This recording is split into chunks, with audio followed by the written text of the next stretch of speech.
पालघर जिल्ह्यातील बोईसर परिसरात घडलेल्या घरफोडीच्या गुन्ह्याचा अखेर पोलिसांनी छडा लावत एका सराईत घरफोड्याला अटक करण्यात यश मिळवलं आहे।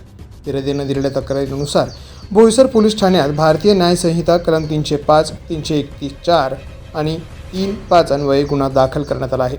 गुन्ह्याचे गांभीर्य लक्षात घेऊन पोलीस अधीक्षक यतीश देशमुख यांच्या मार्गदर्शनाखाली विशेष तपास पथक तयार करण्यात आले। तपासादरम्यान तांत्रिक विश्लेषण, गुप्त माहिती आणि सीसीटीव्ही फुटेजच्या आधारे पोलिसांनी जीवन उर्फ जो प्रसाद विश्वकर्मा वय 27 वर्ष 6 महिने राहणार राष्ट्रमित्र वसाहत हेमांडे पालघर याला ताब्यात घेतला। चौकशीत आरोपीने घरफोडीचे गुन्हे केल्याची कबुली दिली। तपासात आरोपीचा बोईसर पोलीस ठाण्यातील गुन्हा क्रमांक 270, 225 तसेच केवळा पोलीस ठाण्यातील गुन्हा क्रमांक 128, 225 या दोन घरफोडीच्या गुन्ह्यांमध्ये सहभाग निष्पन्न झाला। आरोपीकडून दोन्ही गुन्ह्यांतील एकूण 35,49,000 रुपयांचा मुद्देमाल जप्त करण्यात आला आहे। तसेच गुन्हा करण्यासाठी वापरण्यात आलेली स्कूटीही पोलिसांनी जप्त केली। या संपूर्ण कारवाईत पालघर पोलीस अधीक्षक यतीश देशमुख, अपर पोलीस अधीक्षक विनायक नरळे, उपविभागीय पोलीस अधिकारी दिनेश बागल यांच्या मार्गदर्शनाखाली बोईसर पोलीस ठाण्याचे वरिष्ठ पोलीस निरीक्षक सुनील जाधव आणि त्यांच्या पथकाने महत्त्वाची भूमिका बजावली।